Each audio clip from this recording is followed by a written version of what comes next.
There we go. Good morning. I'm David Wayne Kuhn. It is my honor and pleasure to serve as the Superintendent President of the College of Marin. On behalf of our Board of Trustees, our faculty, staff, our students, we welcome you to the James Dunn Theater. And I have to say, let's give yourselves a round of applause for making it here at 9 o'clock on a Saturday morning. So speaking of Board of Trustees, we are joined this morning by two of our hardworking trustees. Up here we have Philip Cranenberg. Phil. We have Dr. Eva Long. Thank you both for being here. We have one of our other trustees doing a workshop on campus, and I know that 3 of them are currently in Sacramento, so we appreciate their dedication and hard work to the district. So for over 90 years, the College of Marin has been transforming lives through education and training. And for over 90 years, we've been convening the community on important topics such as this morning, on healthcare issues and many medical school issues, which you'll be hearing more about. So this is our 4th year, and I want to, by show of applause, if this is your first mini medical school. Okay. By show of applause, this is your second mini medical school. Okay. Third timers. Okay. And who's crossing the line for the 4th time today? Okay. That's fantastic. We have a great program in store for you today, and not to waste any more of your valuable time, let me introduce at this time the esteemed Dr. Marshall Alameda, who is our Dean of Health Sciences, and he's got the look today that just inspires me as a Master of Ceremonies. Please welcome Dr. Alameda. Thank you very much. Good morning. My name is Marshall, and I am proud to have served the last 4 years as the Dean of Health Sciences for College of Marin. I take great pleasure at this point in time in being able to introduce to you Dr. Eva Long. Dr. Eva Long, College of Marin Board of Trustees member since 1999 and through 2020 and maybe even beyond, is also president and co-founder of Excellence Launch Associates, a management consulting business that conducts the Governor's School Accountability Management audits. She has worked as a teacher, superintendent, and as UC Berkeley adjunct faculty. National honors include awards from the Ford, Rockefeller, and Fulbright Scholarship Foundations. She has a bachelor's degree in education and a master's degree in art from San Francisco State University, as well as a master's degree in educational administration, curriculum, and supervision from Stanford University, and a doctorate from Fielding Institute in Santa Barbara. Since 2004, Dr. Long has annually attended the Mini Medical School on Medical Science and Aging through UC Davis School of Medicine with Dr. Michael McLeod, founder of the UC Davis Mini Medical School, and with UC Davis professors of medical clinical faculty. Dr. Long also serves on the UC Davis Internal Medicine Mini Medical School Advisory Council since its inception in 2005. Dr. Long's 25 years of research development work have resulted in cutting-edge lifespan and expansion research in psychology and education integrated with medical science research. She's in the process of completing her research, several books, and articles of interest. The breadth and scope of trainings with esteemed members of the healthcare environment she has trained and worked with, coupled with her clinical practice and research, are just too numerous to include in this summary. Importantly, Dr. Long is the genesis for bringing the Mini Medical School to College of Marin. Please join me in a warm welcome for Dr. Eva Long.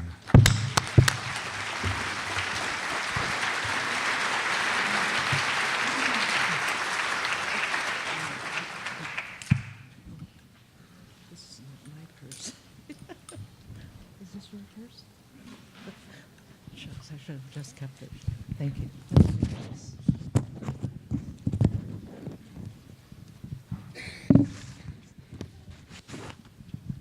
Good morning.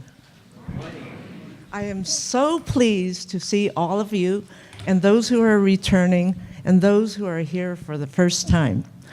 I have very limited time this morning, but hold your breath, because those of you who are here for the first time, I know you will be on the edge of your seat for all of the time that you're here. And I'm a slow learner, so this is my 20th year at UC Davis at their mini medical school, and they go 6 weeks every Saturday. And I'm really pleased that I've been a member of the audience in hearing all of their speakers.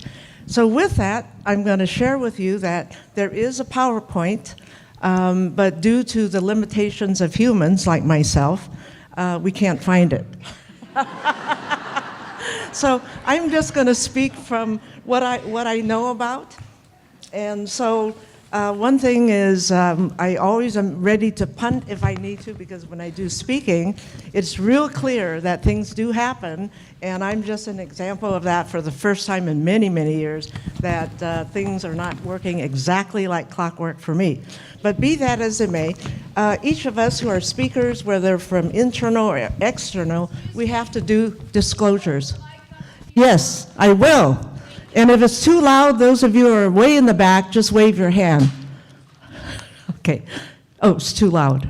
Okay. Yeah, that's because you're new. Okay. I'll do my best to moderate. Okay. And you'll be the person for me. Okay. So what I want to do is do some disclosures. Those of us who speak are required to give disclosures of conflict of interest.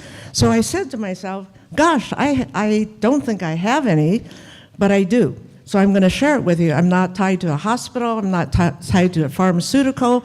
I don't have any conflict of interest except for that if I mention chocolate, I do have a conflict. I love Hershey's chocolate. So with that, I think I'm pretty clean. Okay. The second thing is I want to make sure that some concepts you will hear and learn. And I want you to know that we are doing some, what I would call a little more risky, but we are very courageous. And all of you are here because you know what the topics are. And two of them are topics that what I would call silence.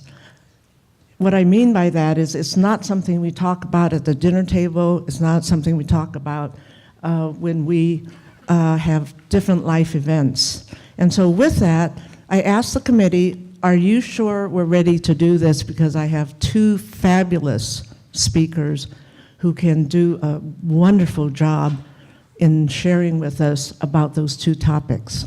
So with that, I just wanted to make sure that you have a safe net under you, because we're going to talk about things that matter and that they are about silent things that we think about and that we want to share, but at the same time, we just are not able to. So with that, that's why I decided I better speak, because at the end of the second day, I'm going to do a wrap-up with lots of interesting ideas, as well as that you know that you have a net under you if you need it. Okay, so I'm going to throw out some concepts, and it was really interesting because in the last days I thought about what's the image I want to leave with you, and I thought one of the images is potty training. Okay, and I had to roll back time to think about what's potty training like, and I could remember what it was like, sort of, but because it was nonverbal at the time, when you don't have language, you do remember the experience. So I'm going to invite you to think about learning, that all of you are here because you're interested in learning, but you're not going to learn the same way you did when you were in high school or in college or graduate school. This is about learning to learn again. So at UC Davis, we've probably trained almost 20,000 people in the 23 years they've been in business. There's not been an individual that has gone into health science, medicine, dentistry, phlebotomy, none of that. And so for the fourth year here, I'm going to plant a seed, and I want you to water that seed to think about. And next week I'll show you the slide, but I'm going to have you do the magic formula. And so you can write down this year, which is 2019. Just write it down, or if you're quick at math, it's not a problem. Then I want to take the year you were born and subtract, let me do it again. Take your age and subtract it against, are you ready? Okay. Take it against 1, 2, 3, or 123. That is the magic formula, and let me just tell you that, pardon me? Okay, put the number down, 2019.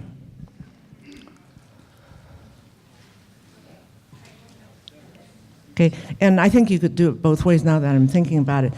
Take the year of your birth and subtract that, and you will have a number. So you could whisper it to the person next to you, so each of you will at least have said the number, okay? And if you're not ready, keep on going and figure it out. And then if not, just write down the years, and then you have a number.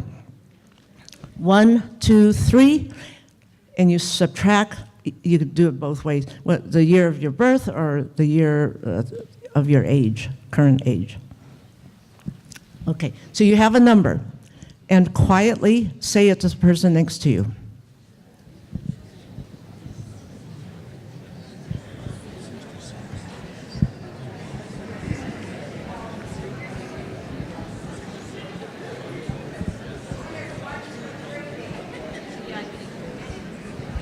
How much time do I have? How much time?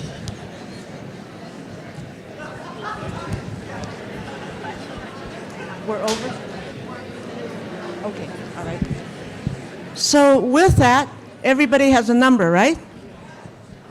And how many of you think it's a big number? Raise your hand. Okay, but you don't know what it's related to. Okay, so I will tell you this.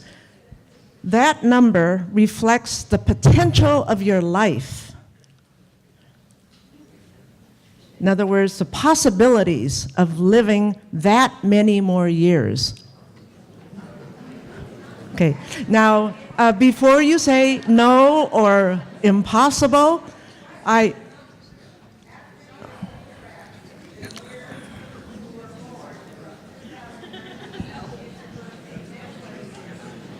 the bottom number then represents your potential of living a long, long time. So we'll have conversations about that later. I'm over my time, and I will speak again at the end of the conference. And have a good time, sit on the edge of your seat, and think about potty training. Okay.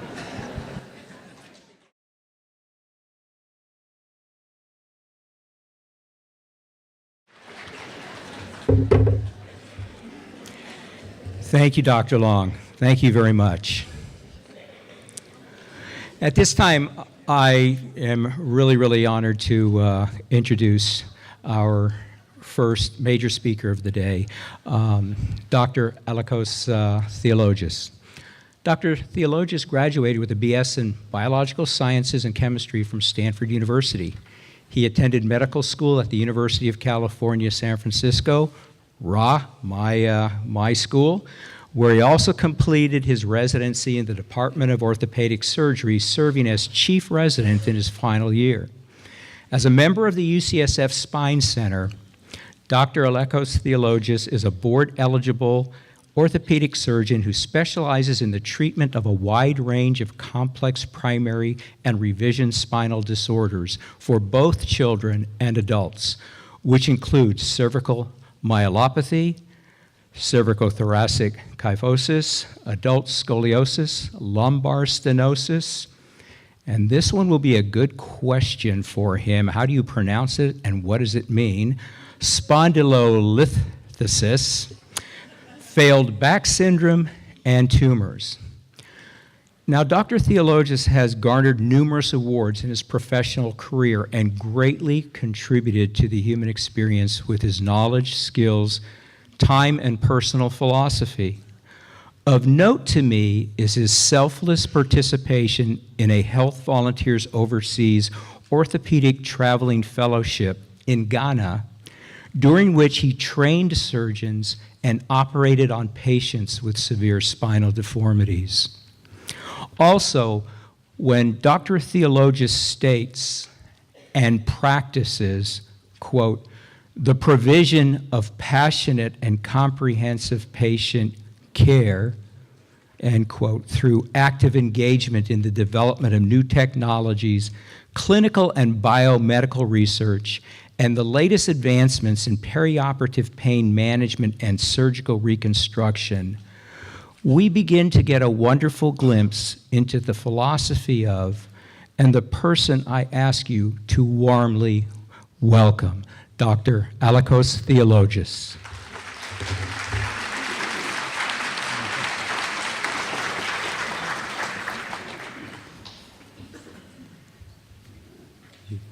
Good morning, everybody. How's the volume? It's good, okay. Give me 1 second to pull up the slides here. I'd like to thank the college for the opportunity to speak today. It's a real honor. It's a bigger crowd than I expected, but that makes it more fun. So today I'm going to be talking about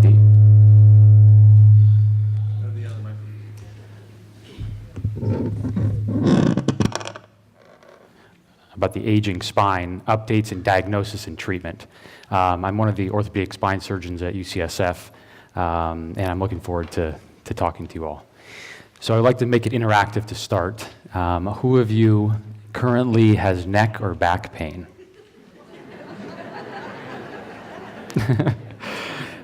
That's almost everybody.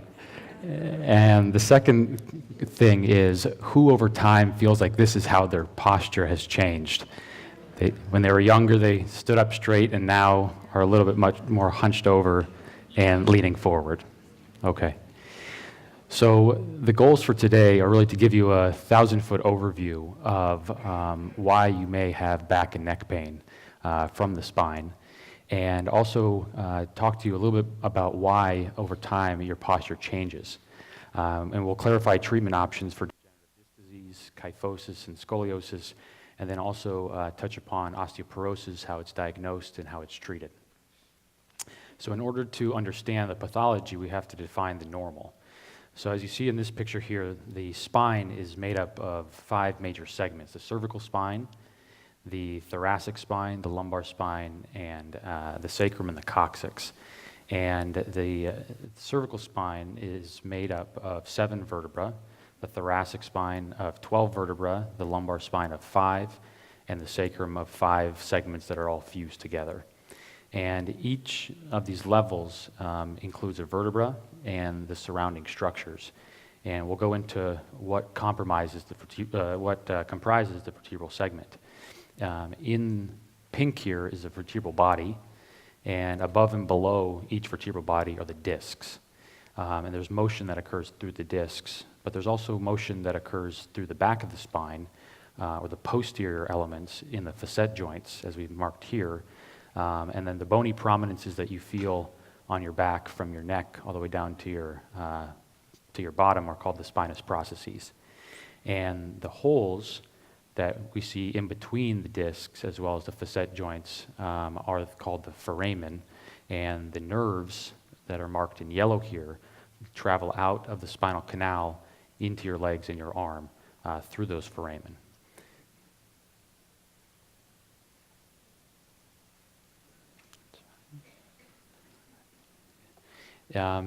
Looking at more detail of the intervertebral disc, we see that it's comprised of 2 major parts.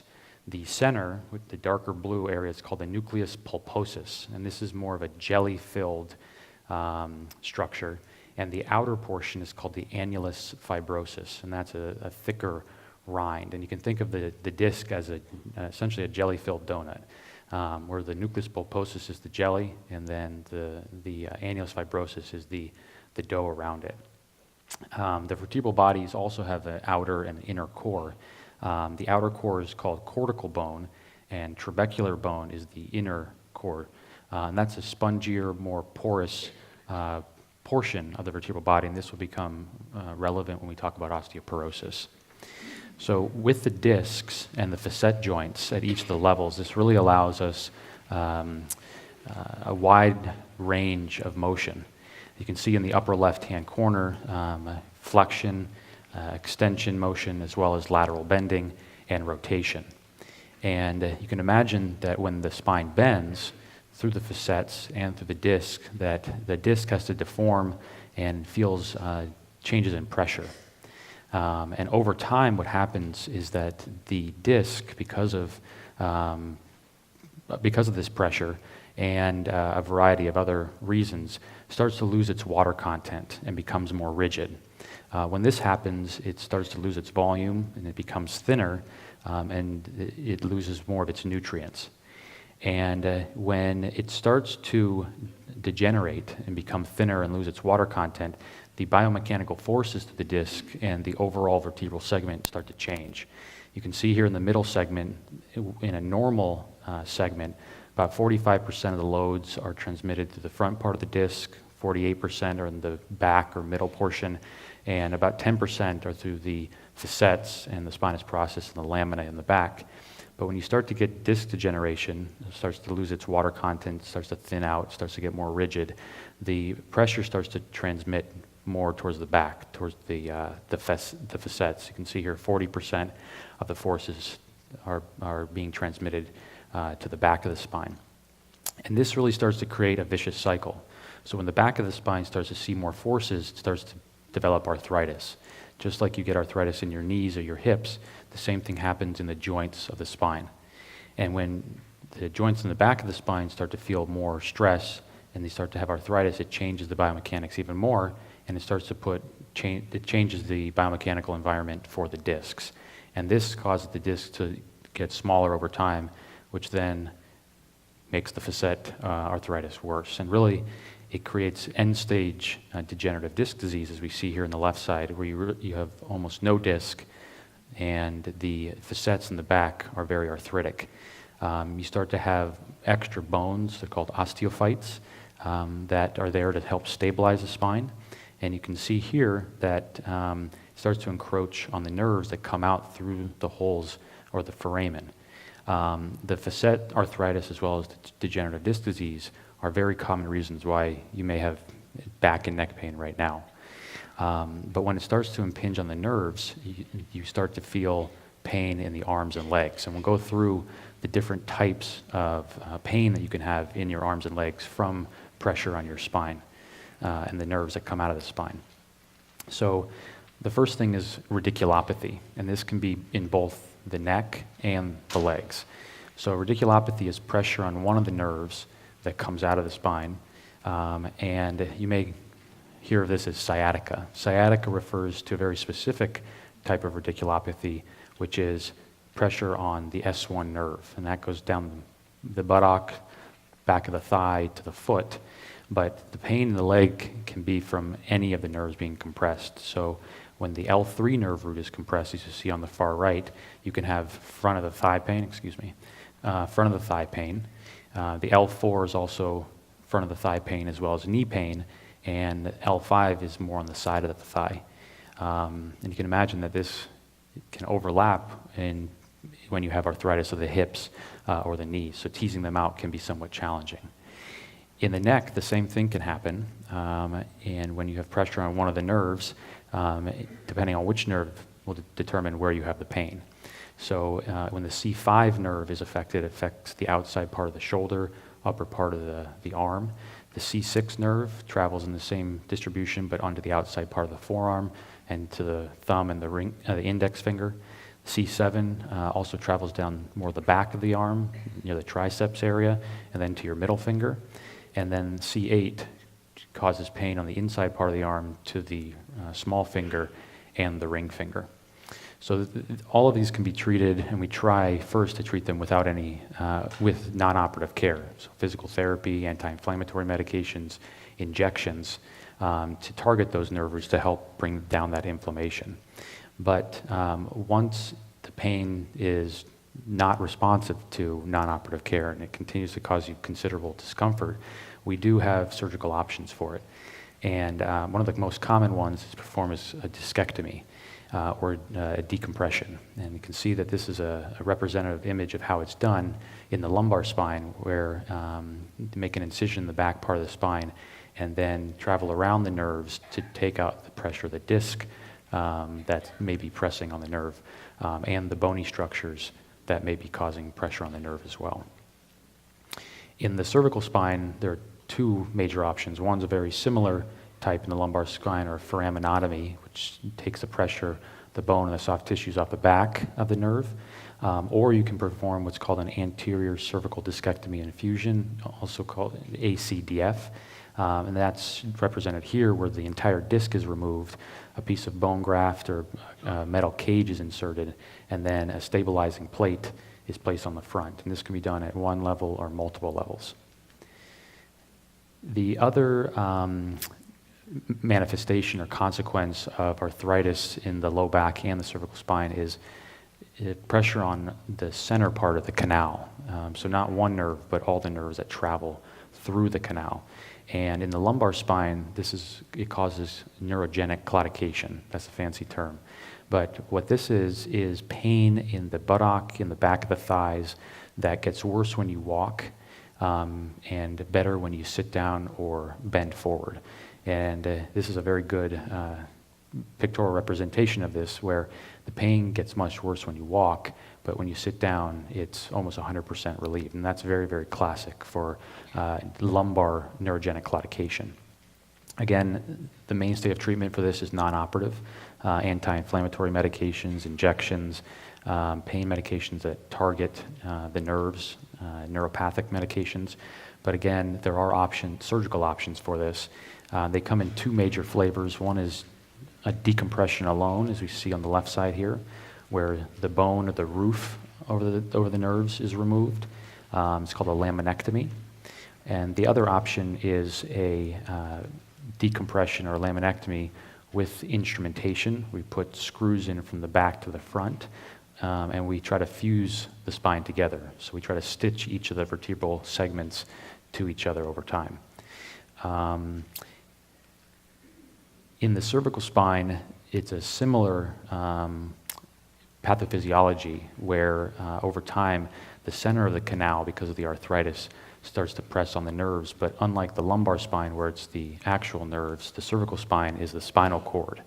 And you can see here the MRI has multiple levels of arthritis of the neck that's pressing on the spinal cord, which is the gray ribbon that travels through here. The normal is up towards the brain here.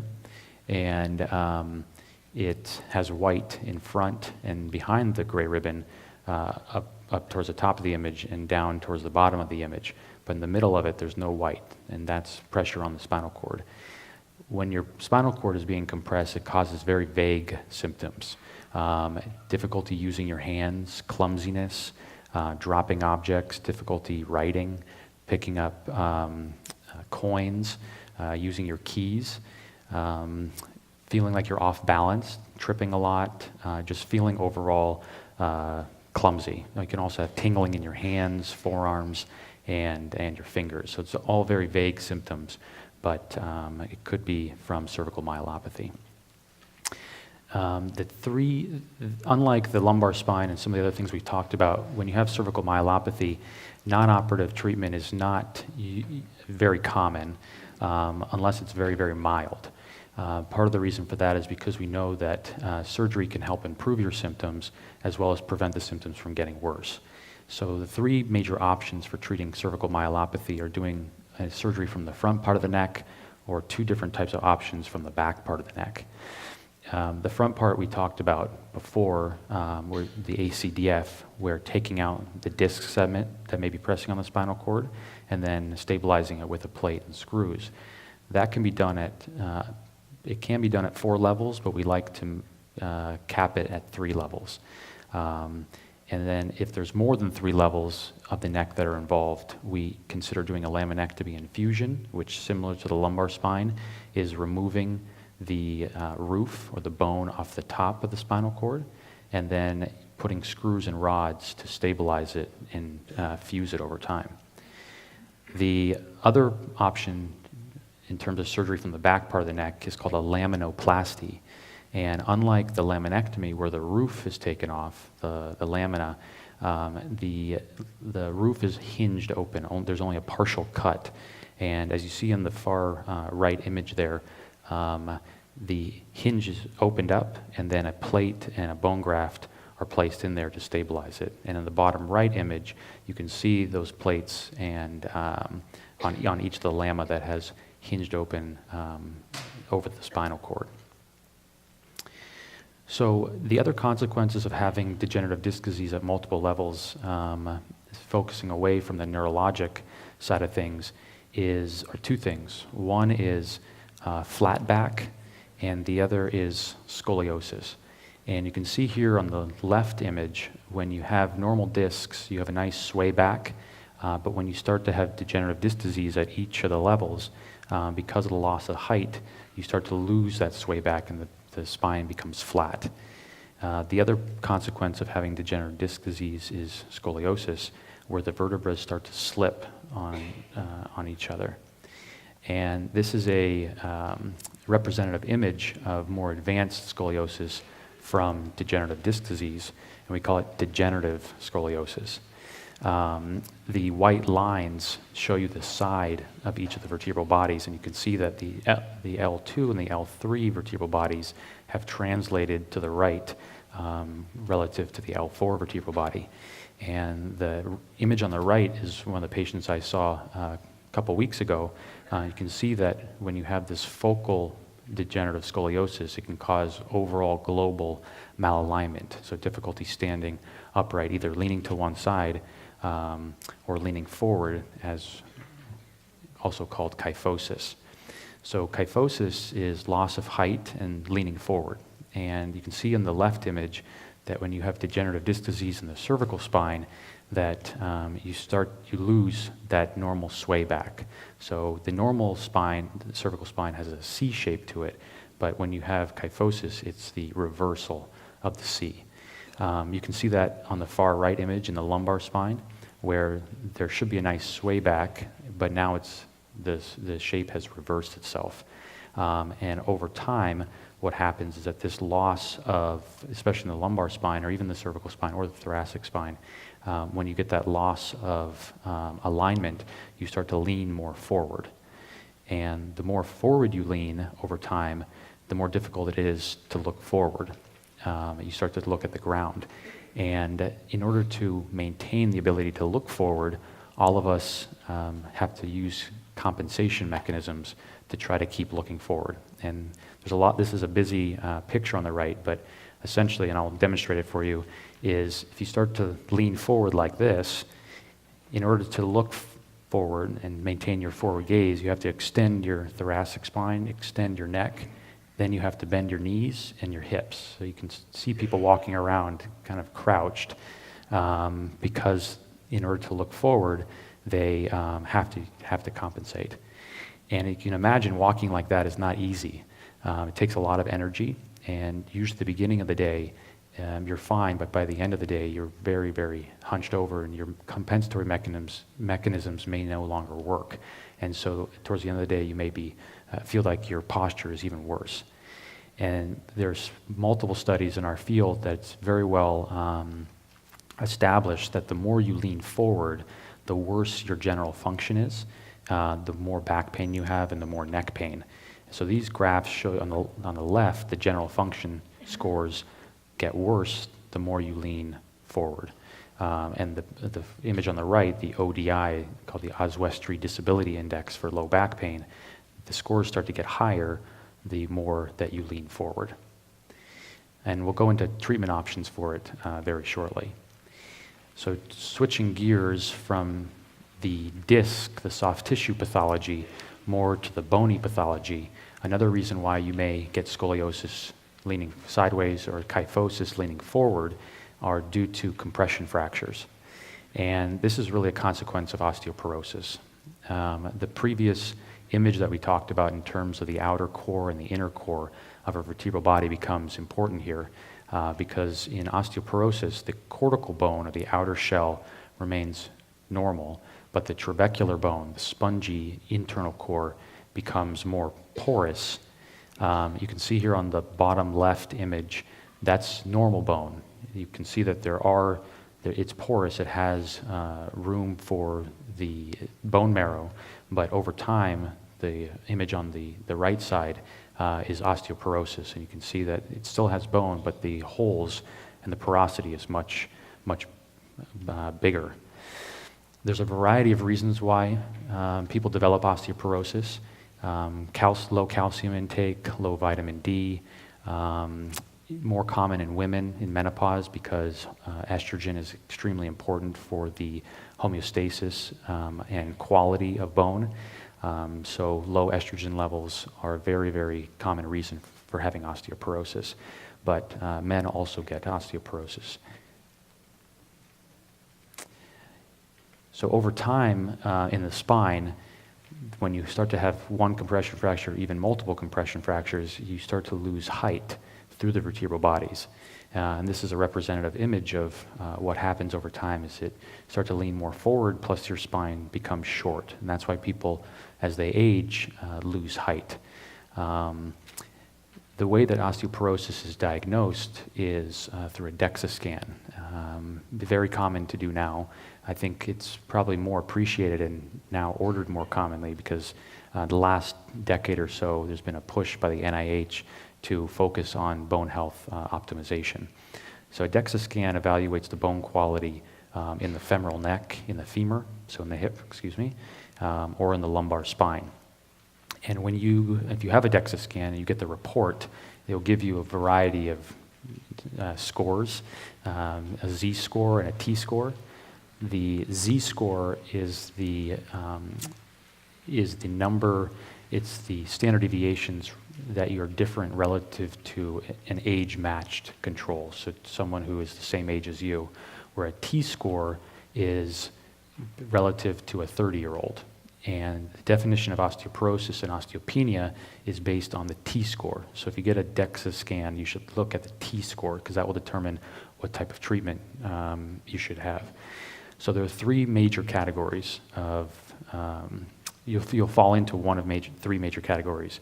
The first in the left side is normal bone, and that's a score that's up to -1. So if you have +1, that's normal. If you have -0.5, that's normal.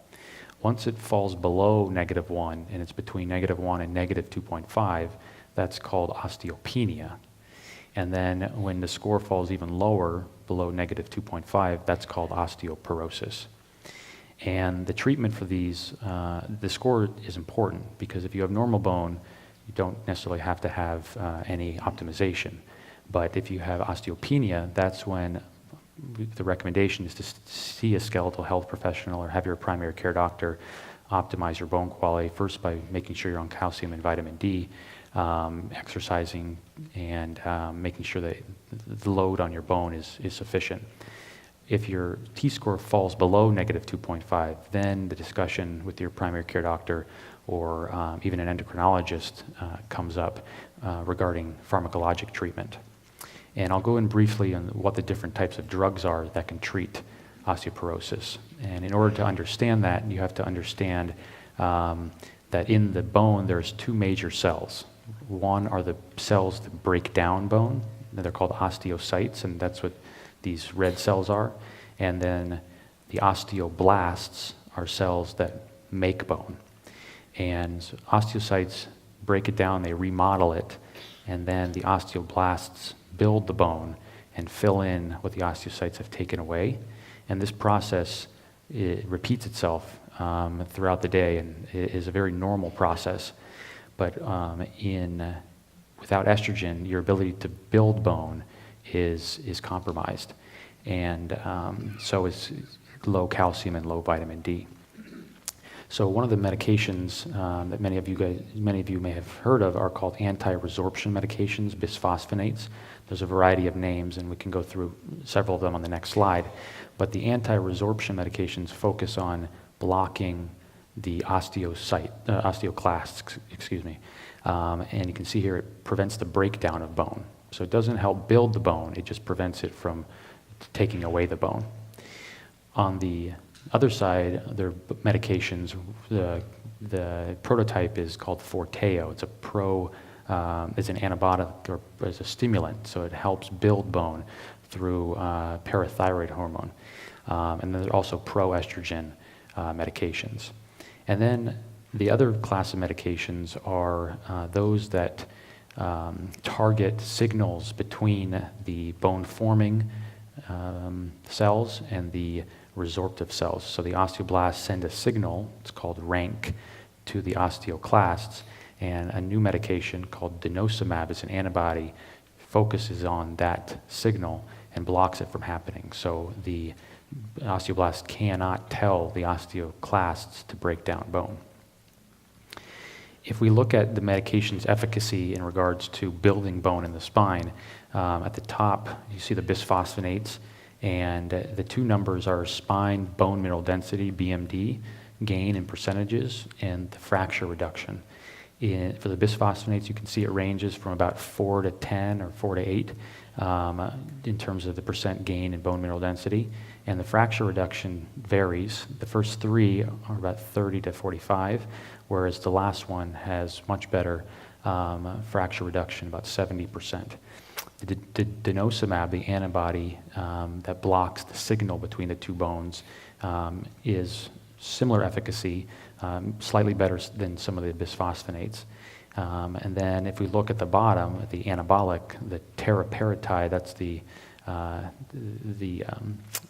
generic name for Forteo, has much better bone mineral density gain in terms of percentage, so 10 to 15%, and the fracture reduction is 50 to 65%, which is similar to the zolendronate. So in our field in spine, if someone has osteoporosis and they need surgery, our preference is to have them go on to Forteo for at least 3 months so they can build their bone mineral density up.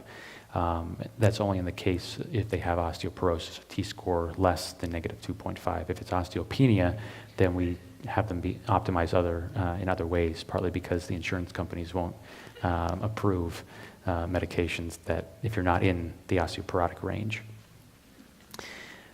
So due to the degenerative disc disease at multiple levels, as well as osteoporosis causing compression fractures, this is a radiograph of what can happen over time.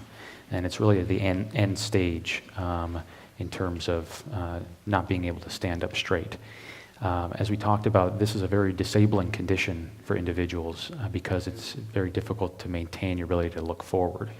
Non-operative treatment is always possible. You can wear braces, injections, but as you can imagine, that only takes you so far. So the surgeries that we do for these types of conditions are relatively very major, and we do them under the safest conditions, and we want to make sure people are fit to undergo them. But this is an example of one of my patients who underwent this type of operation to help straighten them out, and you can see that you restore the sway back as well as the normal alignment of the spine so they can look forward.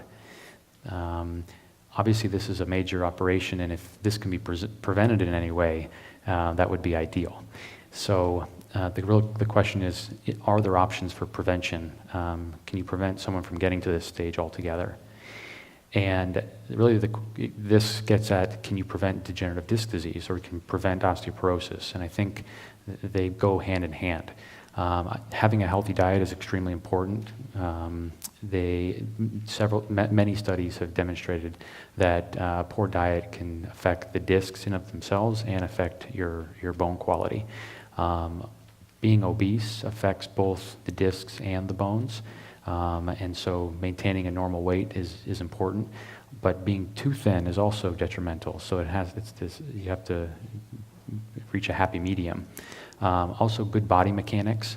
If the muscles around your spine, so around your neck, your abdomen, your low back are not strong, then your spine feels the majority of the weight.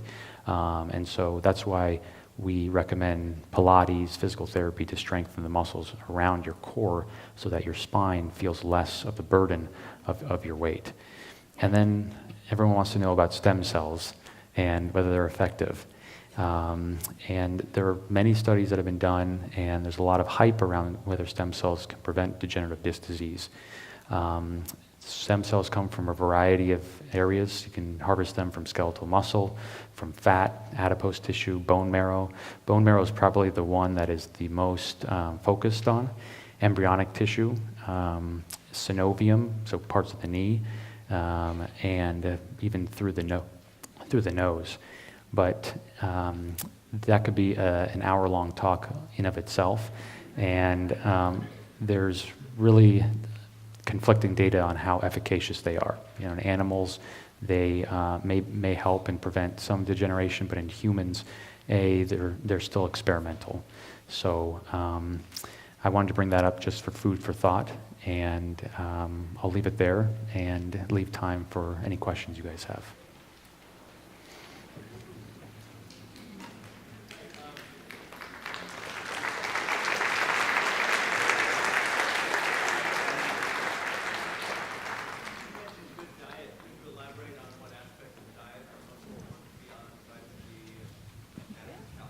Yeah, that's a great question. So my dad always told us growing up. Oh yeah, the question was, can you elaborate on a healthy diet in addition to calcium and vitamin D? What other things should you do with your diet to help optimize bone and disc health? My dad always said everything in moderation. So I would say that eating a balanced diet is probably the most important. Proteins, meats, vegetables, really a wide variety of foods. Limit a lot of sugars and processed foods. Yes, I live in Smith Ranch with 300 old geezers, and we've been taking a lot of medical cannabis. For the folks who've been going to the hospital because they're mixing with their prescription drugs. Question for neck and back, some seems to work, some doesn't seem to work. Do you have any thoughts on medical cannabis as treatment? Yeah, that's a great question. It works for some people. There's a component of it that has been shown in animal models and in humans to have an effect on the nerves. So I think that it does help, but I can't tell you the efficacy and how much, and if it will help everybody. I think it's a case-by-case, personal basis. You recommend it? I think it can help. You mentioned that the insurance companies wouldn't pay for the teriparatide as a preventative, only as a curative after you've got a problem. Is insurance restriction a significant contributor to old age back problems and other such?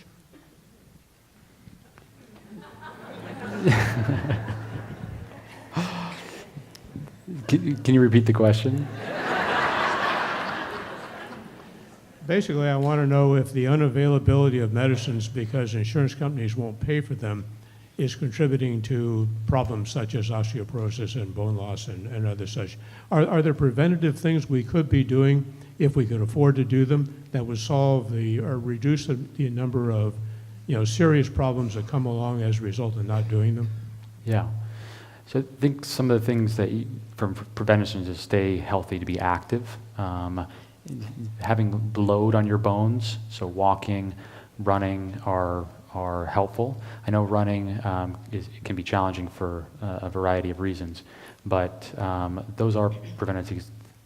Good diet is also important, but the lack of coverage or of the medications from the insurance companies, I think it's reasonable that they pay for the medications or cover them for osteoporosis because they do have side effects, and if you don't need it, then we shouldn't be treating everybody.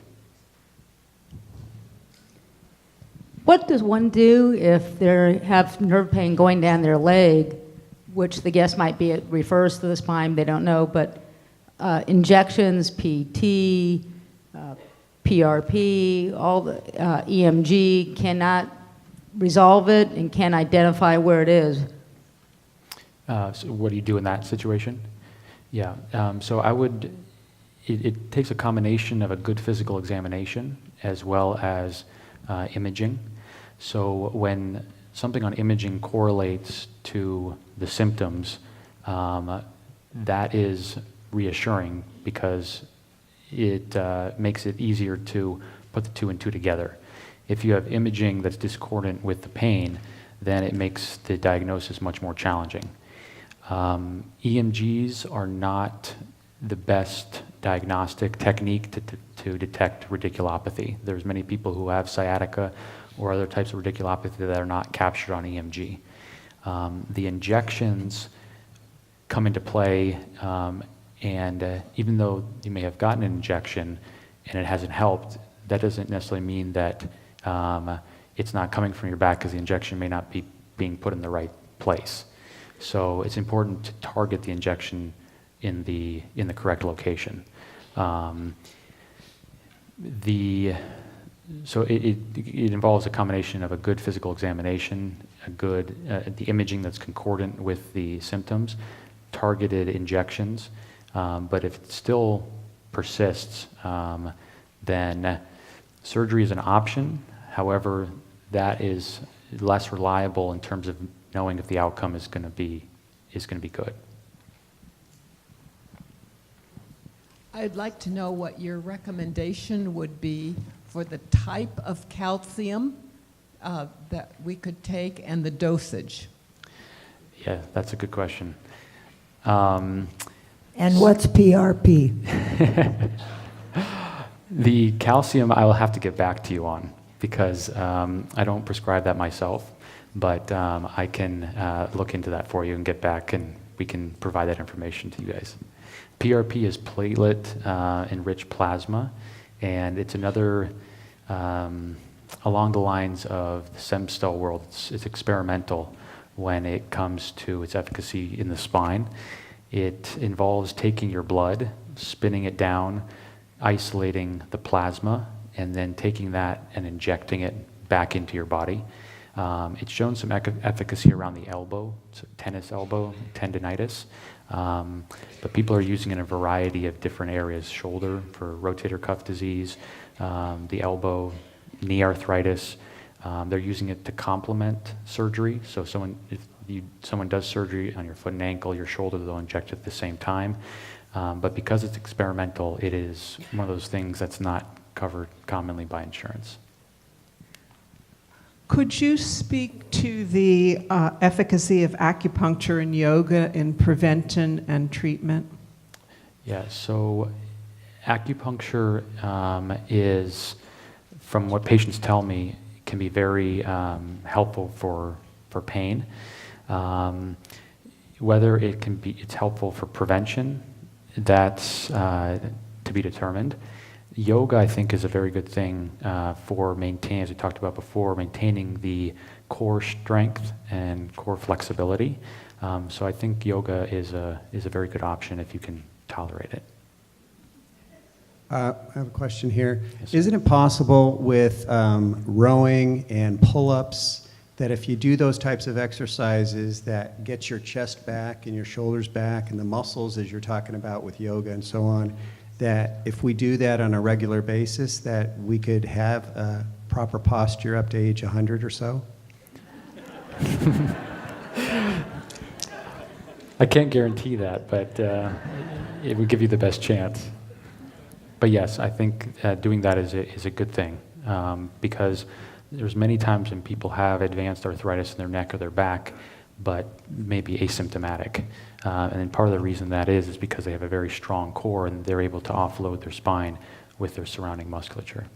Of the people that I know who've had back operations, most of them have had limited success. Could you please comment on the probability of a successful outcome of surgical intervention in the spine? Yes. Yeah, the spine world has not often doesn't have a good reputation because some of the outcomes can not be as ideal as people would expect. Spine surgery can be very effective if it's done for the right reasons. And that gets to that woman's point about appropriate diagnosis. If you have cervical myelopathy or neurogenic claudication, relief of the taking the pressure off the nerves can give you very good outcomes. Doing surgery just for back pain is where the efficacy and the results become very touchy and somewhat unpredictable. We tell people if you have arthritis of the back and you have surgery just to treat the arthritis and the back pain, you have a 50% chance of getting 70% better. So in my eyes, that's flipping a coin.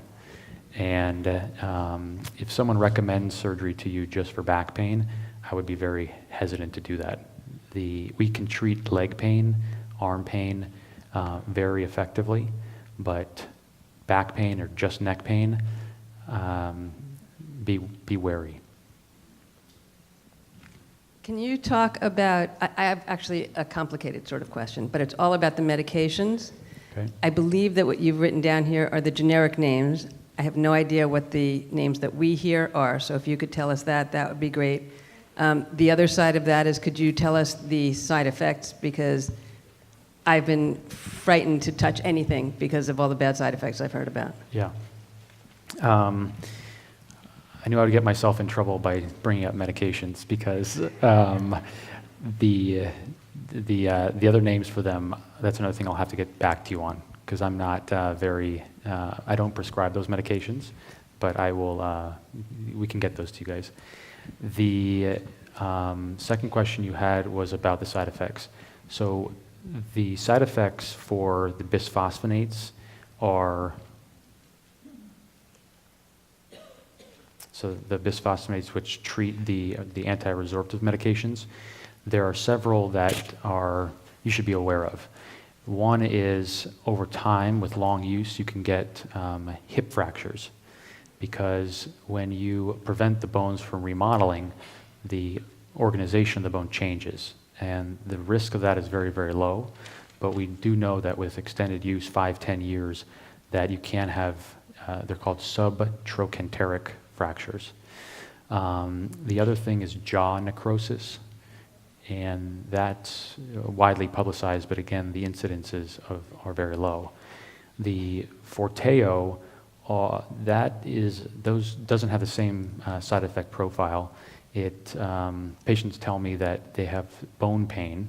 That is probably the most common side effect, just because the bones are rebuilding. And it can be pretty diffuse body pain, which some of the patients have not been very happy about. But I think those are the major ones that you should be aware of. My question had to do with, how do you spell Forteo? Yes. So it's Forteo. I'm wondering what you think of prolozone therapy. Have you heard of prolozone? Oh, I'm wondering what you think of prolozone. Prolozone. Is that a medication? Prolia? I don't know. But it's you inject it. Yes, Prolia. Prolia is another type of medication that treats osteoporosis, and from what I've read about it, it's efficacious. It works. Usually, and this goes back to the insurance companies, is that they like someone to start on the bisphosphonates, and if that doesn't work, then to build up to trying the other ones. So, yes. Do you have any experience with Canadian products that are a product that's based on allergy? I do not. The question was, do you have experience or thoughts on a Canadian-based project that's made out of Algene?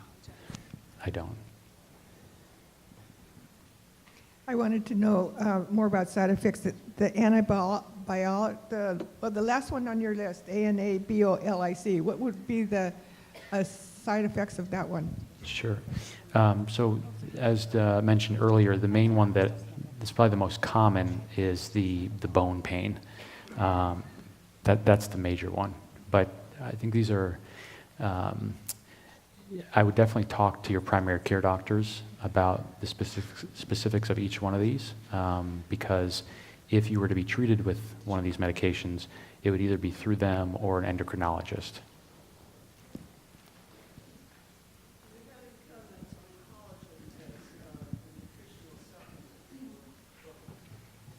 Yes, that's a great question. Yeah, I'll repeat the question. Yep. What are your thoughts about collagen as a nutritional supplement for bones or soft tissue maintenance? That question arises a lot for knee arthritis, and the data on that is very mixed. I don't think it hurts, and I think it can help. People give injections into the knee that's collagen based, and that does help some people, but it doesn't others.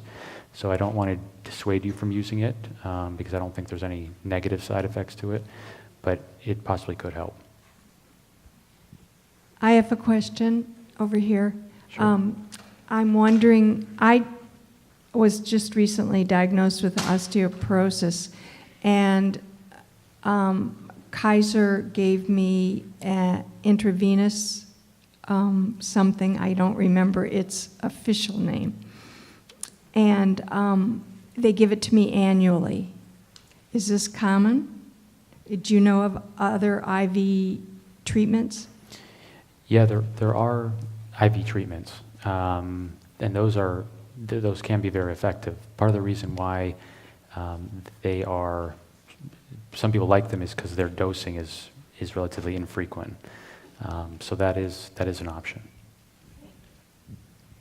Question in the back of the room here. Yep. It seems that doctors are often fairly quick to recommend cortisone injections, either for therapeutic or diagnostic purposes. There seems to be a vast range of opinions of how often do you do a cortisone injection in one area, how often do you do it in a person over their life, and the opinions seem to change, in my experience, based on whether the first or second or third one was helpful, and if not, opinions seem to be, well, we can do as many as we want. My question for you is, what is your view on how often, and are there certain areas of the skeletal system where you really shouldn't be using cortisone? That's a great question. And usually when there's a variety of opinions, it means that we don't exactly know. So my opinion is that a total of 3 injections in a year in one location is probably the max. So a shoulder injection, a hip injection, a knee injection for arthritis, I would say 3 in a year. The spine, those vary quite a bit because we use them a lot for diagnostic purposes. And if one doesn't work, then a couple weeks later we may try at a different location. Talking to our pain specialists and the anesthesiologists who do them for us, they say they don't like to do them within 2 weeks or 3 weeks of each other. And definitely that would not be maintained every 2 to 3 weeks for the entire year. Are there any areas where I would recommend not getting an injection? In the musculoskeletal system, I would say if you have very severe stenosis in your neck, or even your low back, I would be cautious. If you're going to get an injection in the neck, it has to be someone who's done them very commonly and very frequently, because there are higher risks, and the risks are more severe in the neck than they are in the low back. I have smashed T12 in the thoracic spine. I'd like to know at what point does the doctor know whether the biphosphamates are not working and move on into the Forteo drugs? And also, when would you take IV treatments as opposed to taking oral biphosphamates? Yes, so if you have a fracture, it's your first fracture and you're on bisphosphonates that have been started afterwards, if you develop a new fracture, or if your bone mineral density does not improve over several months, that's when the discussion should be had with an endocrinologist or a primary care doctor about whether that treatment should be continued or whether you should be switched over. And which one you should be switched over to is very specific to the individual. Are there exercises you should avoid if you have osteoporosis of the lumbar spine? Not necessarily. Probably the most important thing is to maintain being active. It's important to have some type of impact activity. So just swimming is probably not a good idea. Even though it's healthy cardiovascularly, it's not good for your bones. So you can swim and bike, swim and walk, swim and run, but I think impact activities are important.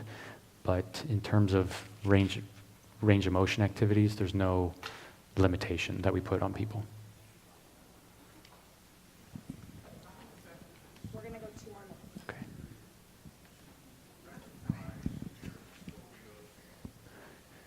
Okay. The question was, how effective is surgery to correct severe scoliosis? In terms of the realignment, either for kyphosis, leaning forward or leaning to the side, it can be very effective.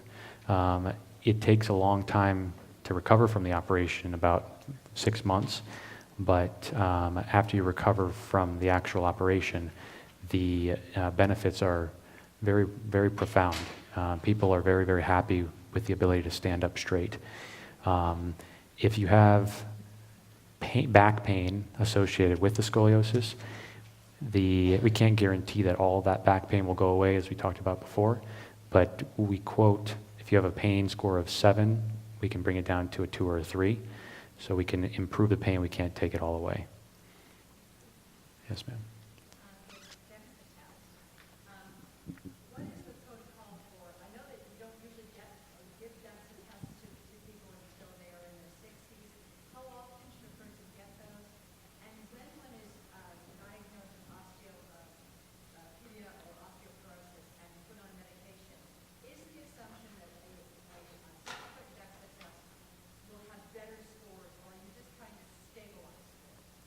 That's a great question. So the question is, how often should you get DEXA scans? And if you're on medication, what should you expect to happen to the score? And was there a third part to it? That was it too, okay. So you can get DEXA scans every 2 years. That's usually what the insurance companies will pay Medicare. The expectation is that your bone strength will improve. So the goal is to take you from the osteoporosis range to the osteopenia range. In regard to stem cells, is there any research that it's your own stem cells extracted and then re-injected for bone growth? Yeah, so that's a great question. Everyone heard the question. You can either use your own or somebody else's. When you use your own, usually it's from the fat tissue or the bone marrow. And again, the results of that are mixed, but that is the preferred source, is to use your own. And actually, we have one more question, and then we'll wrap this up. Hi, I have a question about natural ways of building calcium, dietary, etc. I've had a caudal equina emergency surgery, and I'm told that the area is fragile. So I drink a gallon of non-fat milk a week, a quart of yogurt, and a quart of cottage cheese. And I'm wondering, is there anything else that's high calcium I should be thinking of?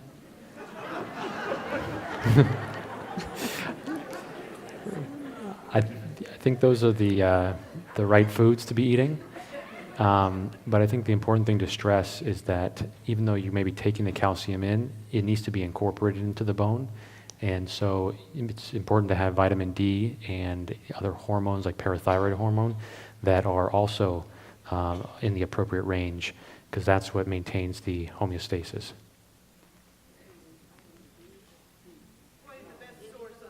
Medicine, vitamin D, or natural? So both. So through just sunlight and Oh, okay. and pharmacologic. Glucosamine, similar question to the collagen. That is can be beneficial, but mixed results. So we're going to thank our speaker. Can we have a round of applause, everybody, please?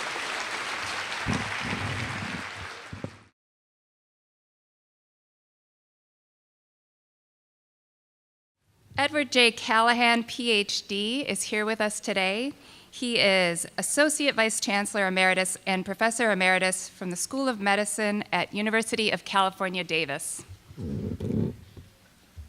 Dr. Callahan serves as chair of the Group on Diversity and Inclusion for the Association of American Medical Colleges, as secretary for building the next generation of academic physicians, and as founding chair and past chair of the Vice Chancellor's LGBTQ and Advisory Counselor at UC Davis. He co-directed the West Virginia University Human Sexuality Clinic from 1976 to 1985.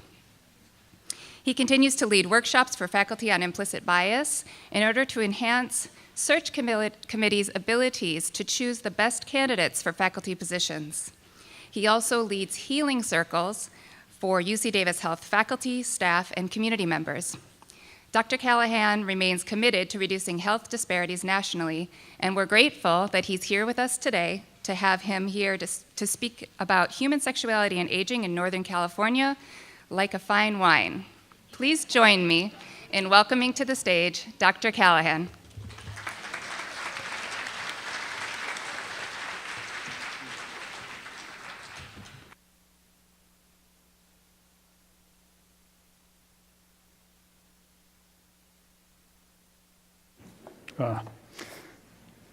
So good morning. I asked to be kind of free range in this, and they allowed me to do that. So I appreciate that. I really love your campus here. It's so physically beautiful, so peaceful, and this is Northern California. So just in case you needed a picture of Northern California and its beauty. But the title of the talk is really aspirational.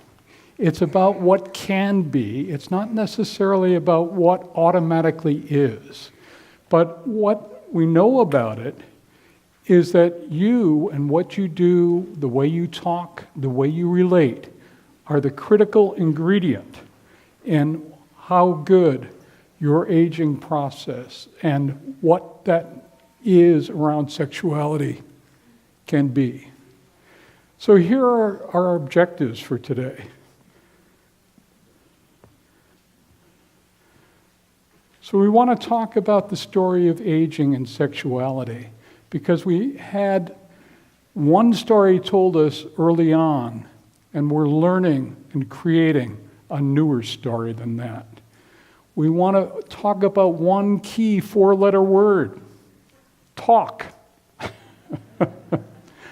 We'll talk about the Plicit model, and that, I think that'll make sense to you later. Right now, it's just letters. And we want to talk about what's going on therapeutically that can help us with models about learning how to work with your spouse or your partner, and how to co-create your story about sex and aging.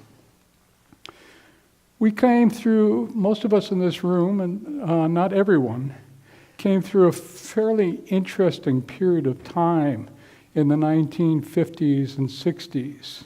Things were changing incredibly rapidly for us as a culture, and we were changing some of our attitudes towards sexuality and towards ourselves.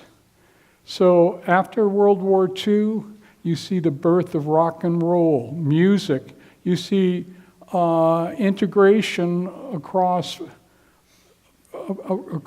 people around the music that's made. We see changes in birth control, the invention of the birth control pill, women's liberation starting to come about. That really had roots in World War II when the workforce in the United States discovered how much it needed women to be a part of that. That happened in World War II. It got set back some when the men came back from World War II, but really we haven't looked back since, as women have become a critical part of the workforce of the country, the brain force, the healing force in the country. At the same time, we had Hugh Hefner introduce Playboy, and we had all kinds of men's magazines. So in some ways you had a deepening of the relationship between the sexes, and in some ways there was not necessarily a healthy movement in terms of the way that men think about women and relate with women. But what about the story about sex and aging? So there have been huge changes in that across our lifetimes. And we've gone from things being considered normal and abnormal to talking about what's normative instead. We've developed a greater appreciation of cultural aspects. And I think we have a clearer picture of the physiological changes that take place. What's really important is that we not get caught in thinking about the frequency of sexual contact as being an indication of quality. That's not an indication of quality. It's an indication of quantity, and quality is to be pursued by itself. So we create our own stories about sex and aging, and I need to do a little self-disclosure and tell you about a story that happened when I was a young boy. My little brother and I were trying to figure out how those babies got out of the belly of the pregnant woman. So, I being the older one, went to our mother and said, how does this happen? Does the baby come out the mouth or out the anus? And she said, come with me. Took me to the bathroom and washed my mouth out with soap. So I didn't have the insight at that time, but I think she set me on a course where an appreciation of talking about sexuality was going to be very important in my life. And I'm grateful to her for many, many things, and that's among them. So we start out learning our own stories about our sexuality alone. And then we work on co-creating a story with a partner, with a spouse. We create those stories both with words and with actions. And so we'll be talking about both of those today. What is important to recognize is that a good relationship is really the fertile ground in which the sexual relationship comes to blossom. It blooms in that companionship. Very important things. We talk a lot about partners and spouses. So relationship is very important. But I want to make the point about relationship. All relationships are cross-cultural. You and your partner may have grown up next door to one another and have been with each other a long, long time. But the reality is you each came from a different culture. The ways affection was talked about, the way affection was demonstrated, the ways that people made contact with one another, the way people talked, the way people argued, and that's part of a relationship. Knowing how to argue, and what are the rules for that? Everybody comes into an adult relationship from a different learning history than the person they commit to. So all these things have to be recognized. There are differences in loving, arguing, eating, most importantly, in the way you hang your toilet paper. Does it come over the top or does it go back? And if you don't agree on that, then there's going to be some arguments when somebody finds it doesn't go the right way. So that's just a very simple, mundane statement, but we all come from different cultures. Being part of a couple, being part of a relationship, means learning to value and grow in those differences. So what's the best way of dealing with it? That's where we come to our four-letter word, talk, T-A-L-K. Partnerships always blend cultures, different abilities. Fortunately, you double your chances of having the right ability available when you need it. What people like, what taste they have, it's all different. And we learn how to expand one another with these differences in taste, and we learn how to support one another and how to be together and be different. We know some of the old story about sexuality and aging, the way we were told, what we expected when we were growing up. We know that women are going to experience menopause, that in that process there's a shortening of the vaginal barrel, that there's less vaginal lubrication that happens spontaneously. For men, it takes longer between erections, between orgasms for men as aging takes place. Erection doesn't happen as easily as it did. In 7th grade, when you get called on to do a math problem at the board, that's the most powerful stimulant that a kid can have for an erection. And I don't think I'm the only one that knows that. With aging, it takes more direct stimulation for erection to occur.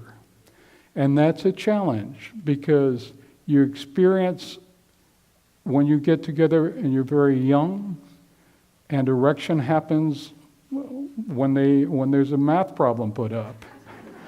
You have to transition to a stage where it doesn't happen quite the same. And what it means to your partner that you might need to use manual stimulation to get that erection is something we need to talk about as well.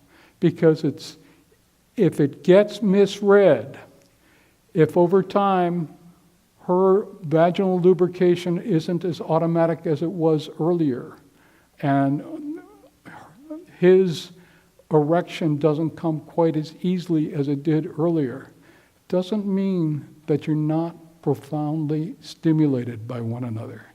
It doesn't mean that you don't love each other as much, but there is a difference that happens with aging that people need to learn to incorporate.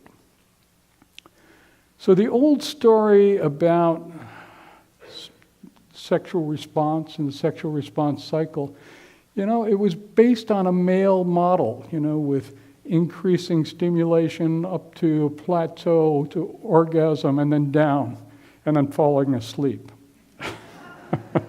Now that's the male model. The female model is, again, an appreciation of that plateau, and then multiple orgasms are possible, and there can be a different process afterwards.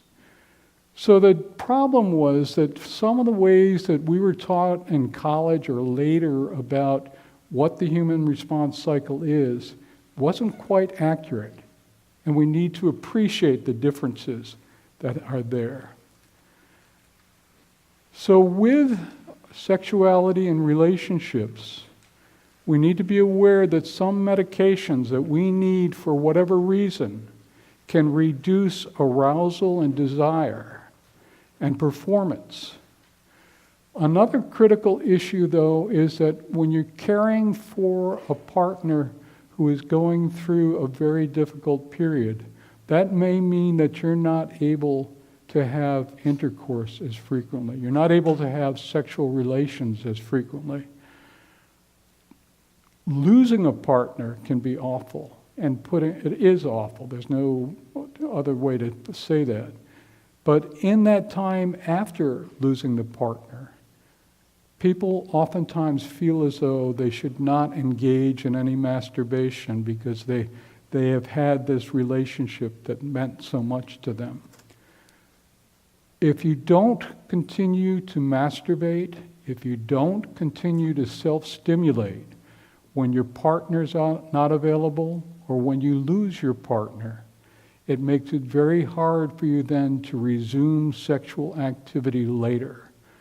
For women, that's a very serious loss. When there is no sexual activity for a while, no intercourse for a while, a woman her vaginal barrel starts to change. Without the lubrication, without the sexual interaction, the vaginal barrel cells become more like a prepubescent girl, and it's more painful and more difficult. The man who's not self-stimulating when their partner is ill or unavailable or lost is going to have more difficulty achieving erection and maintaining erection afterwards. So it may sound selfish. It's not. Keeping yourself sexually active is valuable.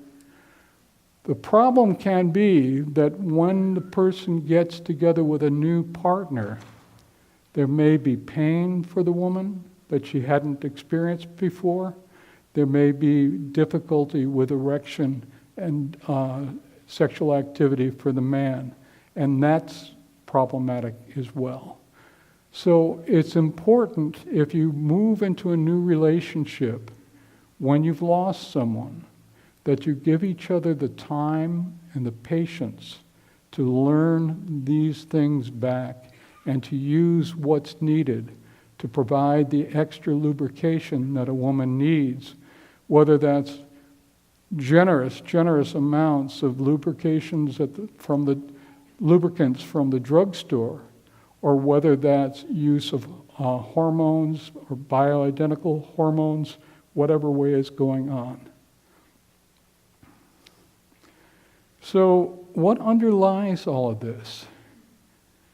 When you're very young and you find someone that you find attractive, your hormones get triggered very quickly. Your pheromones get working, and you definitely experience a sexual jolt from just seeing someone across the room. Over time, that initial attraction becomes less important than the attachment that occurs when people, day by day, moment by moment, treat one another with respect and love, and that attachment builds and builds across time.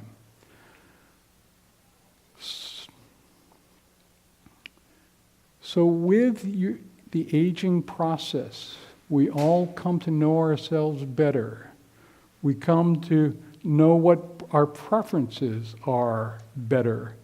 And we have the capacity to grow our attachment to a new level that we haven't had before. It's critical to maintain a sense of humor. Life throws things at us that we have to laugh at, because if we don't laugh about it, we'll cry about it, and we need to maintain that sense of humor.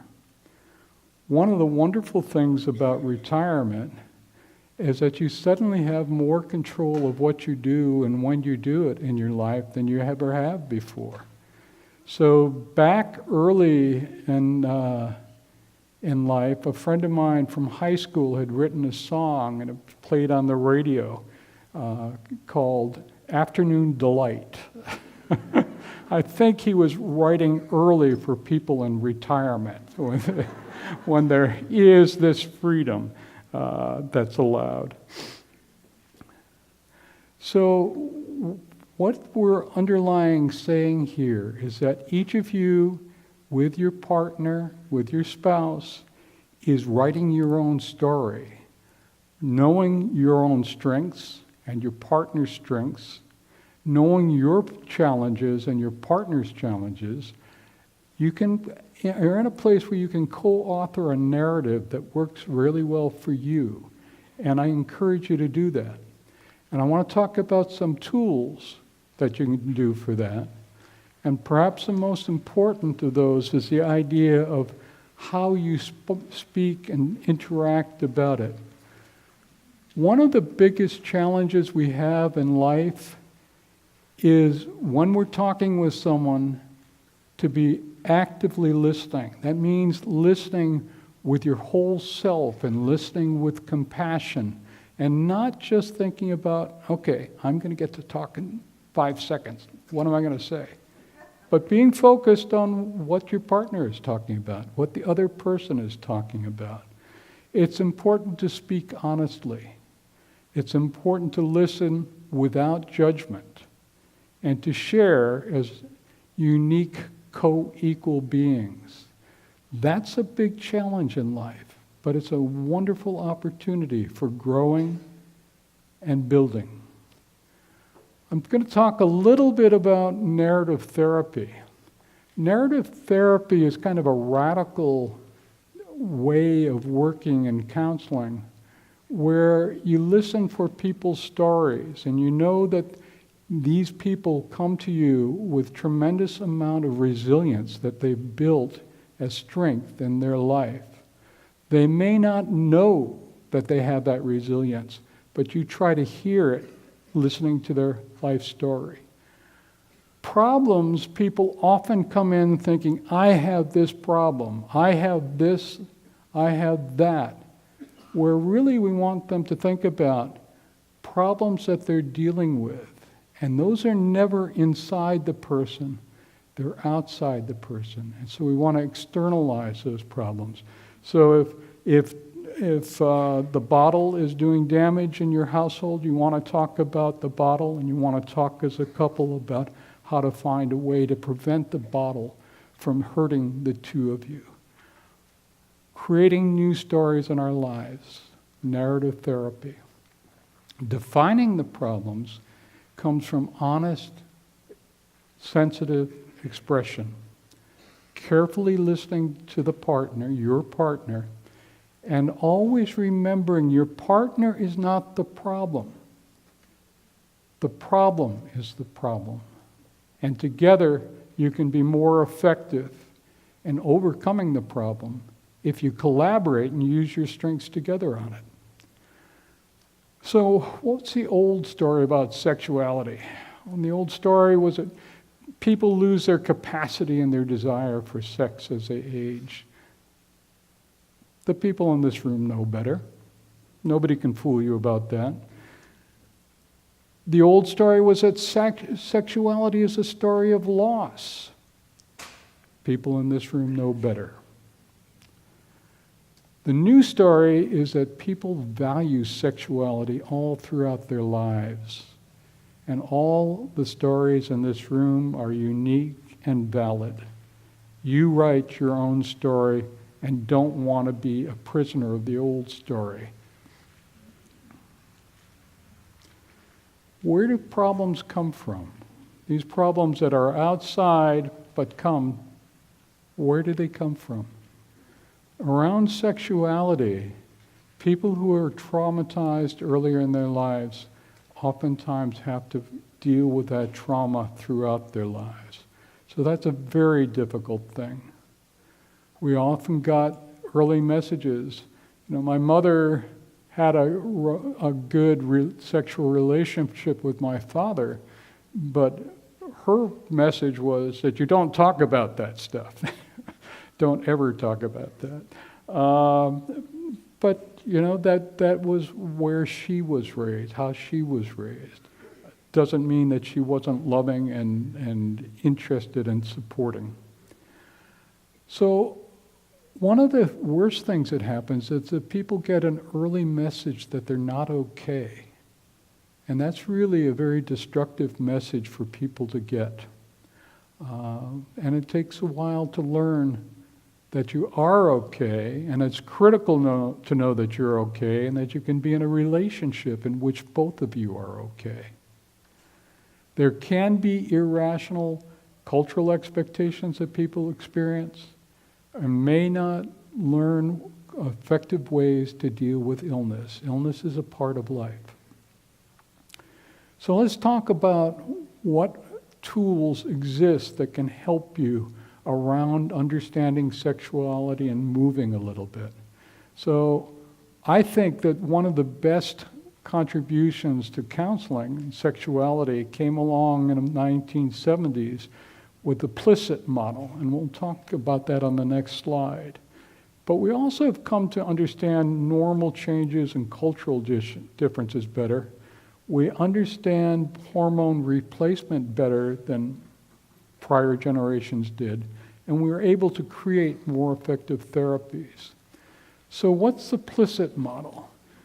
Jack Annan is a clinical psychologist at the University of Hawaii, and he developed the Plisset model.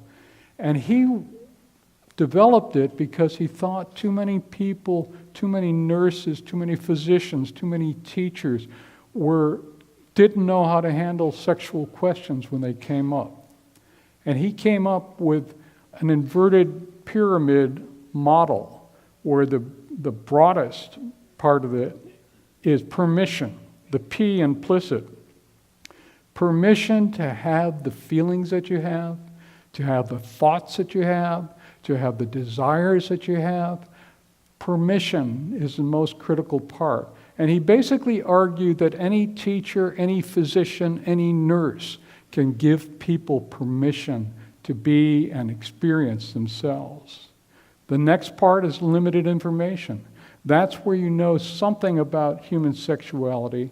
Sharing that bit of information can help the person.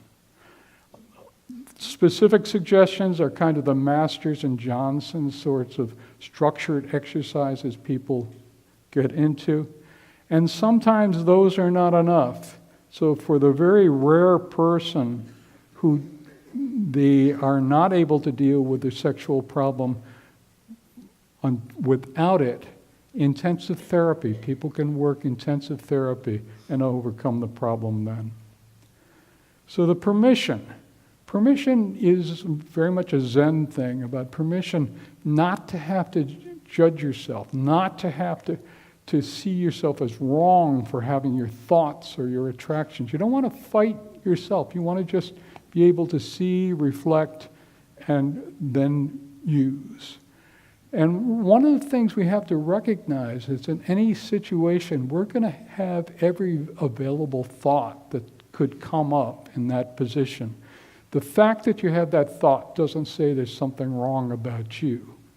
You want to be accepting as where your mind goes, but you never want to be your mind's prisoner either. You do not need to be self-critical, and too often people are taught to criticize themselves early, and they hold that on throughout their lives. We could have a show of hands, but I'm not going to really do that to you. But if you think about, anybody ever have a self-critical thought here? I think that there's a possibility. So limited information. It helps for people to know that some medication will reduce a desire for men, desire for women, that knowing that there's much less natural lubrication after menopause is an important bit of information. So not only do you have permission to use KY or to use hormones, that it's effective in helping people, and that men need more direct stimulation for erection with age. So the permission and information, limited information could get put together. It's okay to use those lubricants. It's okay to ensure your comfort in sexual contact. Clitoral stimulation is critical to orgasm. For people to understand that is really important. And it's okay for a man to self-stimulate. As young men, I think there's this kind of, look, no hands attitude that doesn't work quite so well as aging. You can put these things together, that it's okay to use masturbation if your partner's not available. It's wonderful to use masturbation to keep genital health. And that does not mean you're abandoning your partner. So, can our sexuality age like fine wine? Can we use the Plisset model for ourselves? Let's look at how Plisset has been used. Sensate focus is really the basis of everything that's been done by Masters and Johnson and by the behavioral therapists who have created effective treatments for sexual problems. Every one of you has two hands, or I don't know that, but all of you are capable of rubbing one hand against your other hand or against a part of your body and seeing how that feels. All of the treatment of sexual problems starts out with that, with learning to be able to touch yourself, appreciate, and find out what feels good to you. You learn that by sensate focus. You learn to communicate what works for you, what feels good to you, to your partner. You listen effectively to your partner, and you are guided by their feedback. So, what are some of the ways that it's been used? For erectile dysfunction, we have a fellow by the name of John Hunter who gave some sage advice in the 1700s. He said, you need to abstain for a fortnight. You can do everything that you like between a man and his partner except intercourse. You got to refrain from intercourse. So he encouraged people to do all the touching and kissing and everything that they love, but no intercourse. For a man who is having serious problems with erection, many times people would come back to him and say they had to apologize because they couldn't follow the rules. And I think that's a little bit of where John Hunter was setting things happening. But in that process, in the sensate focus process, you have the right to explore your own body and learn better how to communicate to your partner about what's good, what you enjoy, and work together with your partner for that. To give feedback to your partner and to talk about it. It's a powerful process. So the no intercourse or orgasm, it allows people to relearn their sensuality and to give personal responses and share with one another. You arrange quiet time and space, the right encouraging bathing, incense, background music, and take turns as one partner to the other, giving feedback, giving touch, talking about it. After 20 to 30 minutes, you swap roles and go back and just study what each of you really likes. So sensate focus has been used in treatment of all sexual dysfunctions. So anorgasmia, and that's really pre-orgasmia is a better word for it, because it's for a woman who has not yet experienced her first orgasm. And there's some very nice treatment programs around that.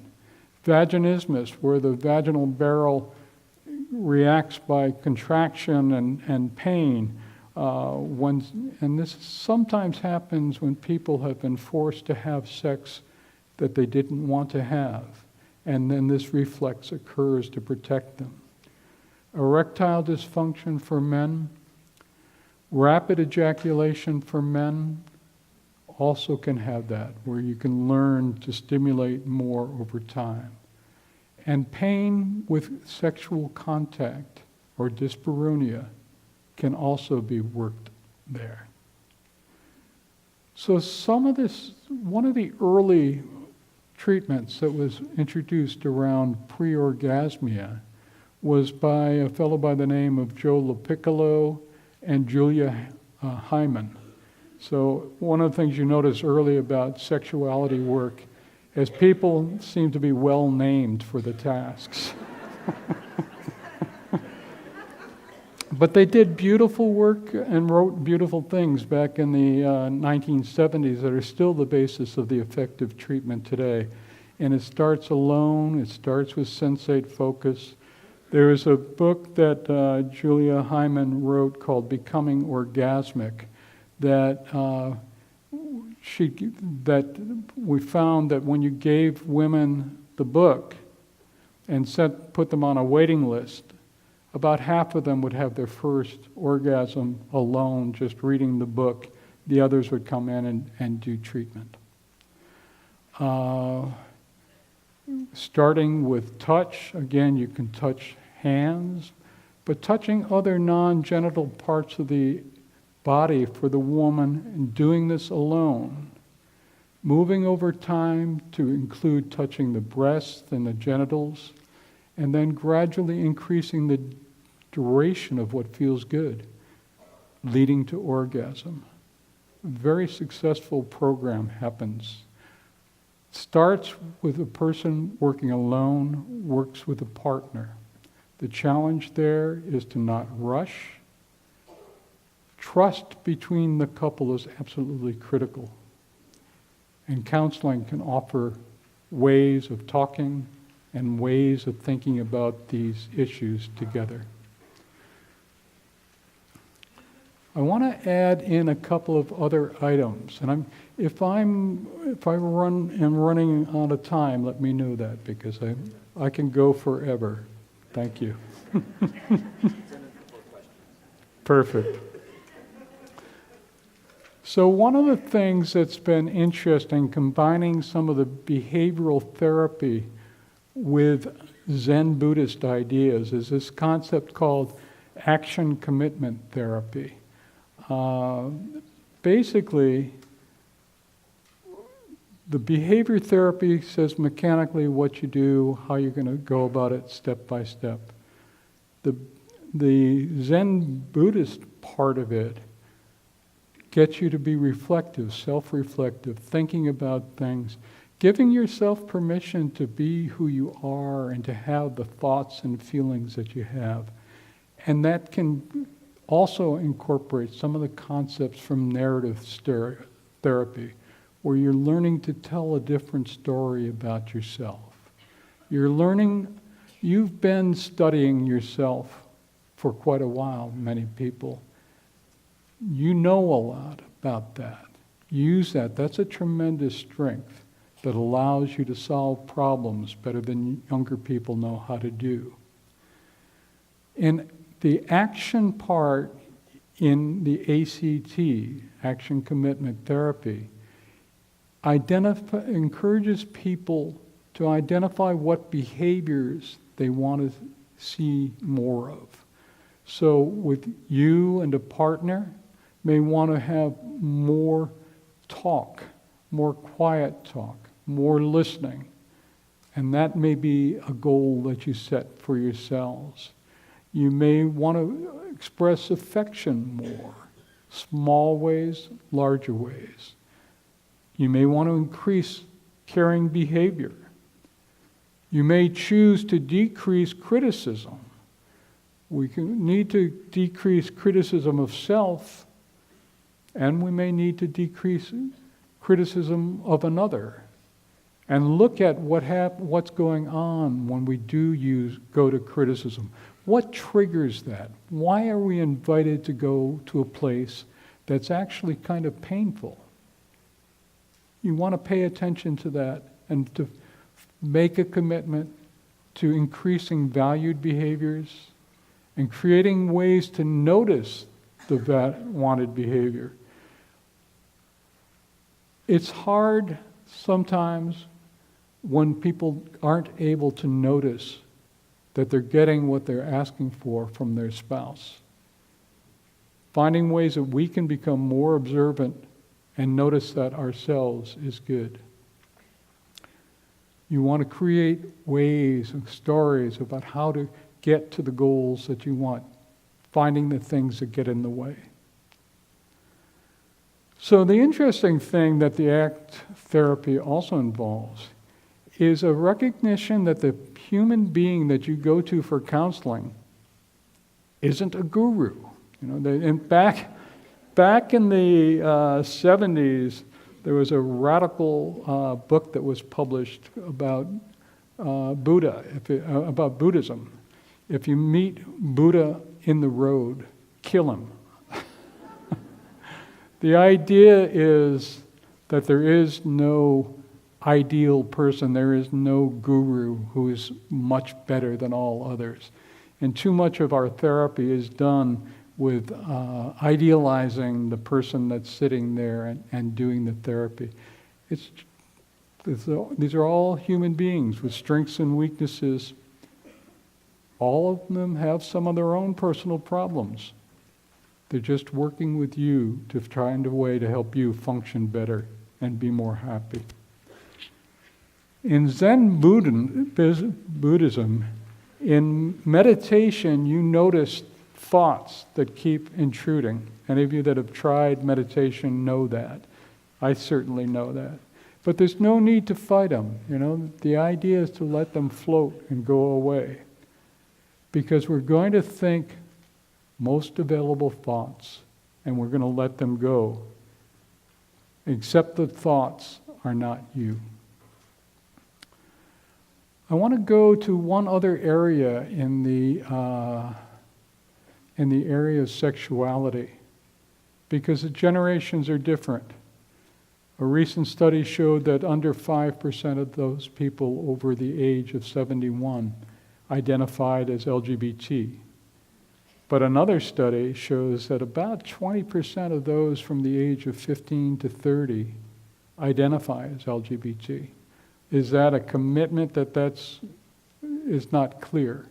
But there's more freedom to accept different identities among the younger populations. Why is that important? Well, you may have a grandchild who identifies LGBT. The question is, do you want to confront them and try to make them change, or try to get them not to talk about it? Or do you want to accept them? Caitlin Ryan is a neighbor of yours in San Francisco who runs the Family Project. And in that, she studied a group of young LGBT people in San Francisco. And she basically, through their history, found out those whose parents were accepting and loving. They found out the kid identifies as gay or trans or lesbian or bisexual, and the parents' reaction is, you were born to us, we've loved you since the day you came into this world. You can't push us away. And those who are told by their parents, you can be that, just don't ever mention it to anybody, don't let anybody know, I don't want to see it around here. When you compared how healthy those kids were, there were huge differences. The kids whose parents asked them to hide it or to change it were basically 8 times more likely to think about suicide and 8 times more likely to attempt suicide. They were 6 times more likely to be seriously depressed, 4 times more likely to be seriously anxious, to have frequent sexual, frequent non-safe sexual behavior, more likely to have HIV. So the parents had a very different experience. The kids whose parents were loving had a healthy adulthood. The kids whose parents asked them to change, much less so.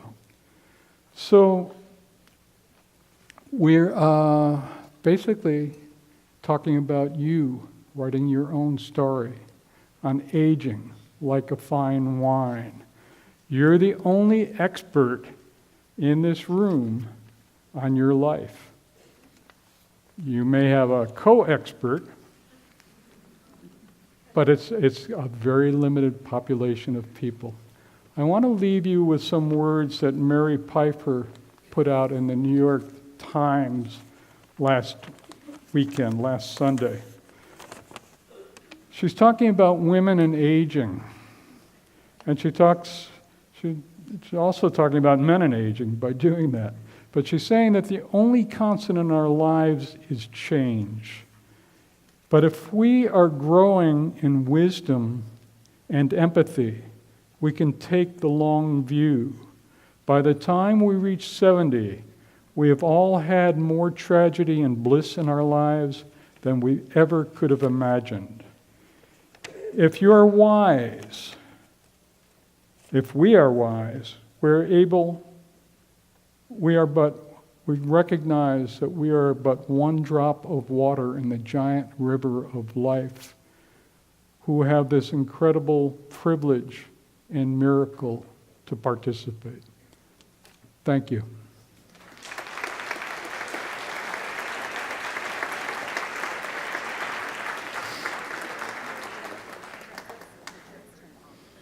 So our wonderful people bringing microphones out for any questions that you might have or any comments. About 10 to 15, so we have 10 to 15 minutes for that. Yeah, okay. Hello, hi. Maybe we ought to turn the lights out for me to ask this question. But, wonderful. But here we are in the 21st century, and we've had a lot of news on this subject, including news from the very White House itself during the recent presidency. But here we are in the 21st century, and you're an expert in sexuality. You have not said a word about oral sex. Why is that the biggest taboo in the world? I'm sorry, I missed the end of the comment or question. Why is that? Why does is that continue that? to be the biggest taboo in the world? Oh, that's fascinating. Oral sex is wonderful. I mean, that I don't know how else to put it than that. Maybe it was because my mother washed my mouth out. And that whole idea was oral sex. No, your comment is superb. Thank you. Because it's a wonderful experience for individuals, and people have a lot of hang-ups about it, and that's unfortunate because it's a wonderful way for people to demonstrate pleasure, to deliver pleasure to one another. I'm going to try to figure out where the voices are coming from. Yes, thank you. Could you comment on the Zen Buddhism that you accept these thoughts are not you? That's basically we live in a world that bombards us with ways of thinking about ourselves and thinking about others. And then we are faced with the fact that we're having thoughts that don't necessarily reflect our actual values. So in our country, we have some of the worst health disparities in the world. Those health disparities are found in populations that experience stigma in the culture. when the children who are raised in those stigmatized positions look at themselves, they tend to see themselves the way the overall population does. So women are seen as less than men in many ways in the culture. It takes a lot for women to recognize how capable they are, how strong they are, how resilient they are. And so sometimes people go into a test and say, well, if it's a girl, she will say to herself, well, girls don't do well in math. I can't do this very well, and underperform as a result of that. So for her, that message that she was less than because she was female is in her way. And it's not her. She's having that thought, but it's something that's imposed by the structural isms in our culture. The same things are true for people of color, where there are ways that they are treated as and talked about as being less than. One of the big obstacles they have to overcome is to recognize that they're every bit as good and every bit as worthy as everybody else. It goes across all stigmatized populations. Oh, sure. Absolutely. Hi, I don't know if you want to talk about this.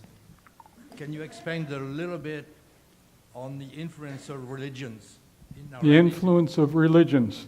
That's a nice. So the question is, would I like to get myself into incredible trouble by talking about the influence of religions?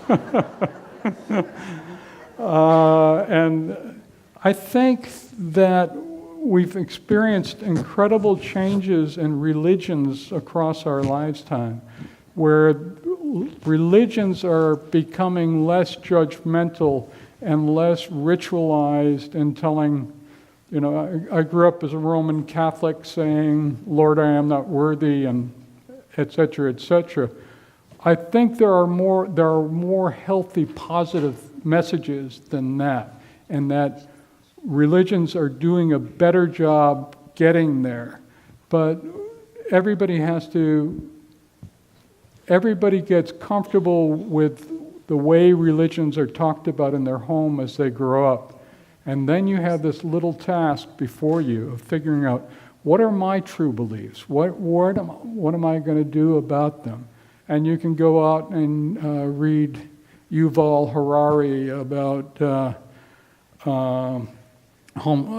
Sapiens, and he has a whole idea about religions as having been created by people to meet their own needs and keep people comfortable through the night. But everybody has to make their own decision, and religion can be a very powerful, positive source for people, and most religions can do better doing that than they have to date. Thank you for the softball question. Hello over here. I'm over. Good, thank you. As a public health pharmacist, I hear there's an epidemic of older people who have sexually transmitted diseases, gonorrhea, syphilis, herpes, chlamydia, and in these days of the advent of Viagra, Cialis, and some of these erectile dysfunction pills, would you talk of two things? One, about these erectile dysfunction pills for males, and two, would you talk a little bit about the use of condoms for the senior? Because I hear it's epidemic in seniors since the Viagra Cialis invention. Fascinating. So another easy question. Asking about what the impact of all of the different pro-erectile drugs are having. And I know early when Viagra was first introduced and it was becoming part of the way people were dealing with sexual problems, we encouraged men to bring their partner in with them to the session in order to get the prescription. And the reason? We didn't want them to come in, get the pill, go and use it outside with somebody else outside the marriage.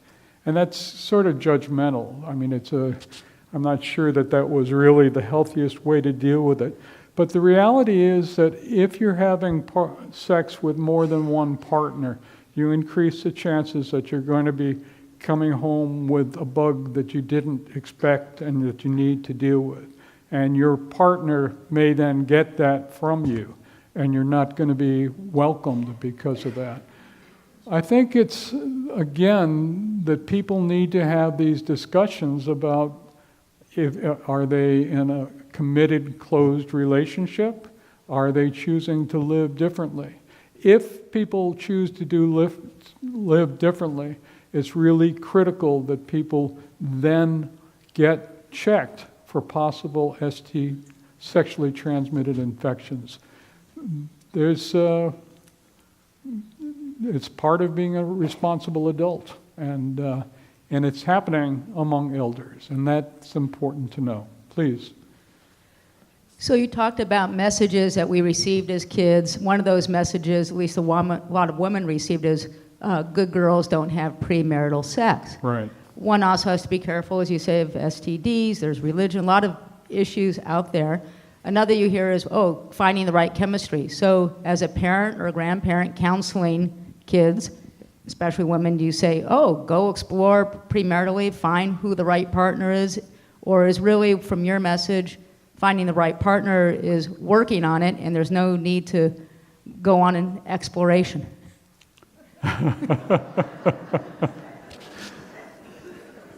Are these all planted questions? If you're fortunate enough to have a teenage or a young adult grandchild who's talking with you about these things, you're doing wonder work. I think that's absolutely superb. And it's our job to try to find ways to get them to talk with us about things that they never thought that they ought to talk with us about. But you can talk about the fact that, there are these downsides of exploring sex with more than one partner. And but you have, he, she, they have to make their own decisions. And we have to respect that. But we can have the conversation that says you increase your chances of sexually transmitted infections. You want to stay on top of that because you don't want to do damage to your own reproductive system by those infections that you get in the process of trying. I guess the question is there any validity to their comment that there might be more, or what young people's comment that there may be more fulfillment if they go explore? There are different ways of going to explore. So you're asking if there's validity to the comment of young people that they are more likely to have a very fulfilling sexual life if they go and explore multiple partners. Do I have that basic? Okay. And the real issue is knowing yourself well enough and learning how to ask for what you want and what you need. You can go with lots of partners, and you're sort of saying, well, then the right one will teach me. Maybe that'll happen, but what's much more likely is if you get to know yourself, get to know what your sexual needs are and how you can go about getting that, and learn to be able to assert yourself, set your own limits, be yourself in the relationship. I think you're more likely to get to a very fulfilled sexual life that way than by going from partner to partner. But that's maybe judgmental on my part. Yes, sir. Oh, actually, he's next. Oh, sorry. Hi, I'm a marriage and family therapist, Okay. I'm a marriage and family therapist, and I do some sexuality counseling. And the kinds of situations that I find the most challenging are the ones in which there's a real difference in desire and a real difference in what people find satisfying or pleasurable in sexuality. And I wondered if you had any thoughts on that. Now, I will repeat it. So the young lady asking this question is saying that she's a marriage and family therapist, and the most challenging situation she encounters is when there's a huge discrepancy in desire, one partner having tremendous desire, the other partner not much desire, and that's the hardest work to do. From my experience in working with couples, I had the same exact experience. There's no simple answer to that. Honest discussion between the couple is really critical because, you know, if one of the partner with more desire is saying, I need to have these needs met, ethically, do I need to get a divorce in order to meet these needs? That may be the case, and maybe there needs to be that discussion. If the other partner then says, well, I'll have sex with you X amount of the time just to stop you from going, then it really isn't very comfortable. That's a power play that's very uncomfortable. I have... every one of those situations has its own unique story. I know that it's very comfortable for young people to now define themselves as asexual. For years, I didn't think anybody was truly asexual because the people that came to me with low sexual desire were wanting to shift it. Sometimes successfully, sometimes not. But again, encouraging the person with a lower sexual desire to explore what feels good sexually for them and to see if the couple can work together, I think offers the greatest possibility of success. But it's not going to work always. It'll work some of the time, but it certainly won't work all the time. Thank you for that quality question. Following up on the question of the most taboo being oral sex, you might want to also add in sexual toys and that whole realm. And I don't know about pornography as being even more taboo than the discussion of oral sex. So do you want to talk about sexual toys or anything? Like being able to go to a place like Good Vibrations in San Francisco without any qualms. Okay, so that's a wonderful question about whether the taboos that we find around oral sex are also found around sex toys. And they absolutely are. And sex toys are a wonderful way for people to get to know themselves better and to see about incorporating what they like and the partner likes in the relationship. But we talk about ourselves being a very sexually open society, but the reality is we come from a long line of Puritans and puritanic thinking about sexuality.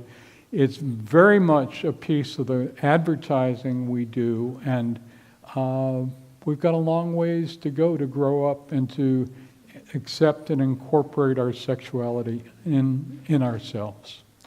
So I understand that we have run out of time. I will stay around and answer questions and talk with people. Please.